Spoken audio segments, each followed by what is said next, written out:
Hey guys, Austin here again. Today I'm going to show you guys how to install the Rodney Dickman Chevy S10 brake booster conversion in your Fiero. You've noticed I've been gone for a while. I actually picked that up in February, but garage is bigger. We got a new place. So reasons why you might want to do this. The stock Fiero brake booster, I've got an 88. It feels like you have to depress the pedal really hard in order to stop. You have to go a long distance and you have to really smash it. Now it has sufficient amount of stopping power, but every time I'm flying down the road or down the quarter-mile strip, I feel like I really have to smash those brakes before it even starts showing that it's going to stop. What this will do is mostly change the feeling of the brake pedal. I will not have to push the brake pedal as far or as hard in order to get the same amount of stopping power or distance. Now, this won't actually change that much the amount of brake fluid pressure and pressure applied to the brakes on the brake side of it rather than the pedal side of it. So there's a lot of information floating around on this, a lot of ideas, but in general, and I'll include the links here and some charts here. You know, it might have a little bit more pressure by doing this swap overall. Your brakes might feel a little squishier or more responsive for sure after this kit, but it's not going to be a significant change in actual stopping power or stopping distance. On the brakes that I have already, I think my diaphragm's okay, but it will lock the tires up. I just have to really smash the brakes in order to do that. I don't like having to do that. I like more modern feels. So the brake system depends on what you like, depends on what you want out of your ride. Also, your old brake booster might have gone bad, and now would be a great time to change it. And with a more modern feeling brake booster, it's a very easy install. I mean, there's only a few more steps in addition to just replacing the brake booster in general. In general, the brake booster is easy to take out and take in, so good luck. Pop in the hood, the lever under there. Go ahead and prop the hood up. A towel down below the brake booster or the cylinder to keep any liquids from falling down there. You don't need to drain your brake fluid, but I might just because it might open up some more room for me if I decide to take the brakes off.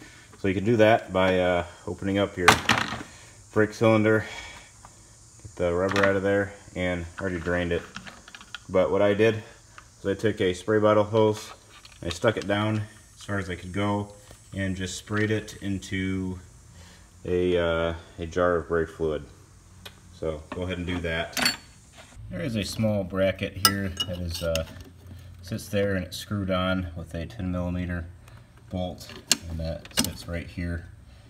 Take that out first.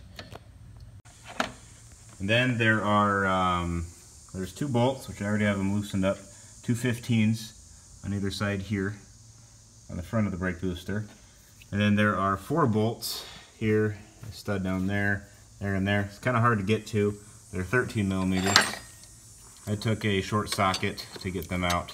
So disconnect your brake vacuum line here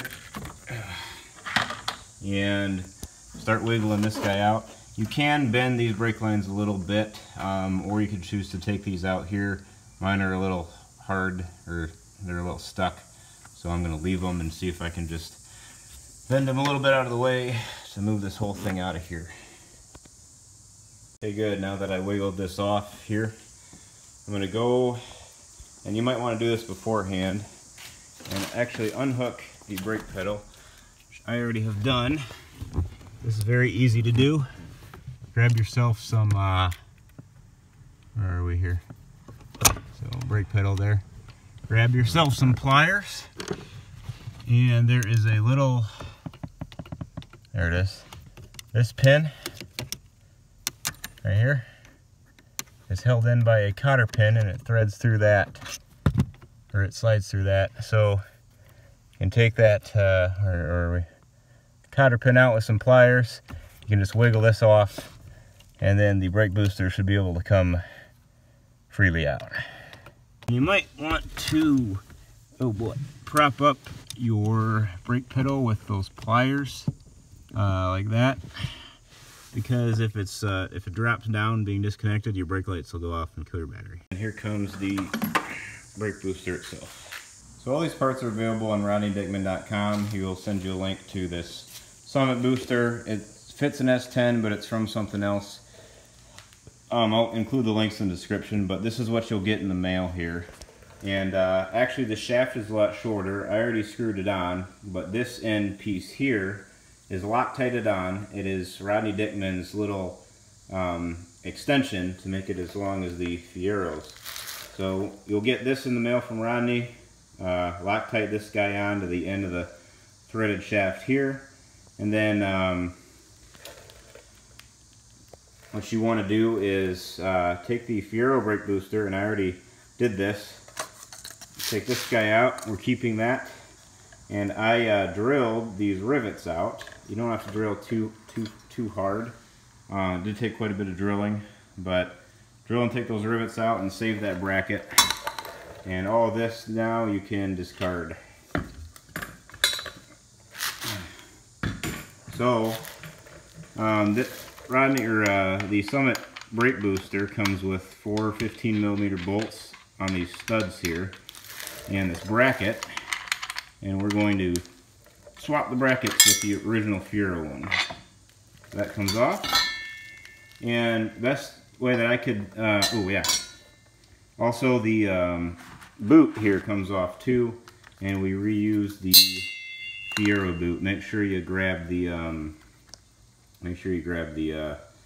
felt in there to keep the soundproofing, weatherproofing. So when you're trying to drill these rivets out, I found it helpful to put a chisel sort of thing, or maybe a screwdriver, underneath the bracket on the top once the rivet was mostly gone, and just smack it with a hammer, and it'll break the rivet the rest of the way off. So the best way I figured is keep the let's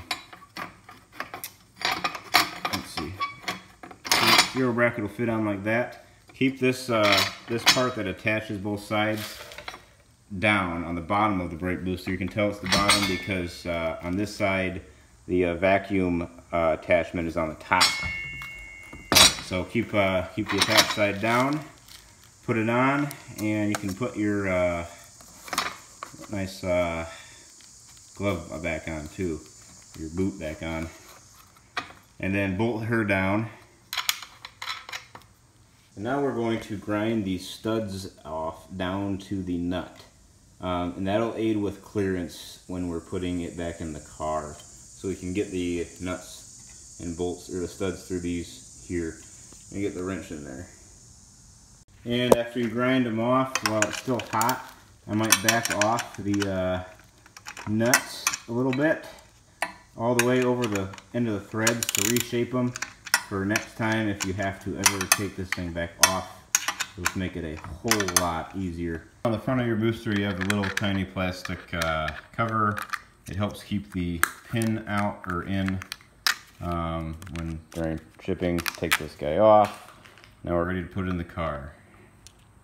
The new booster also comes with these 2 threaded rod ends, and you're going to throw these away and use Rodney Dickman's instead. His are more than twice as long as these. The felt piece was in the firewall, it fell out on the inside of the car. I'm going to put that in here. That will block the air from getting into the car from the trunk. Now the front trunk is sealed, so there might not be a whole lot of air that you really need to worry about getting in the car.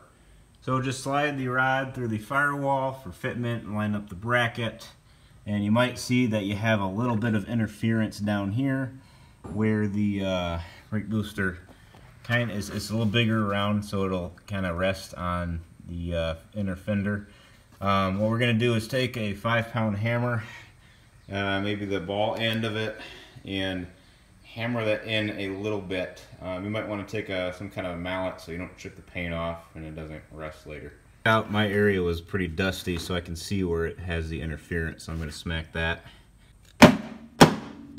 Just because there's a little bit of marks where I hammered, I'm going to alcohol it, isopropyl alcohol, wipe it off, and spray some black spray paint over it, just to keep it protected from oxygen and rusting over the years. Don't want a hole right there.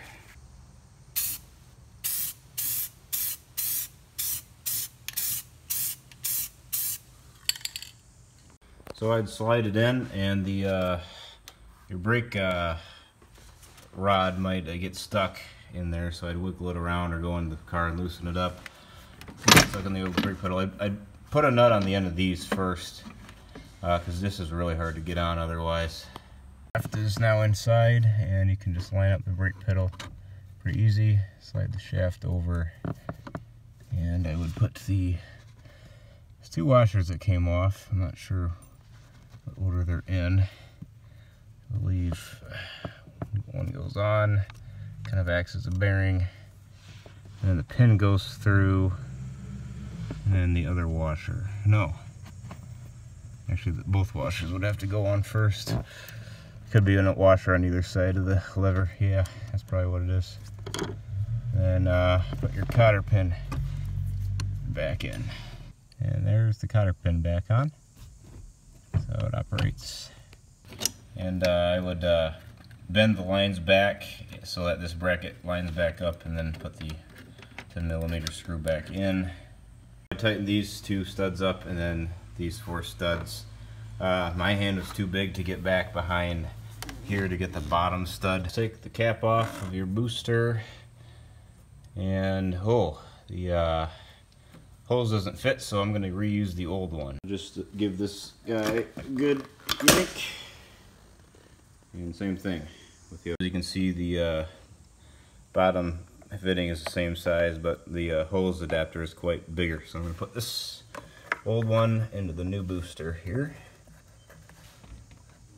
like that, and put the old hose on, and you have vacuum. Now make sure it's hooked up in the back if you got a 3800 like me, or else you're not going to have any braking power.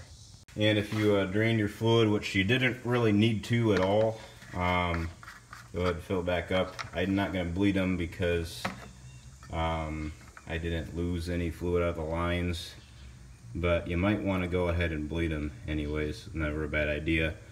Just hit your Zerks with some heat and then some cool oil before taking them out, or else you might break the Zerks off in the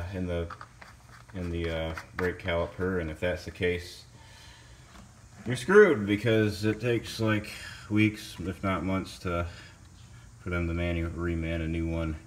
They don't exactly make 88 ones anymore. I'm not sure about the other models. There you go. Check your brake lights, make sure they still work, because if it's too far forward, then they'll come on. Little adjustment, mine aren't, so it should be in the same exact position as it was, so you shouldn't have issues with that. Well, overall they feel different. Not as different as I expected. Maybe the 88's boosters are decent.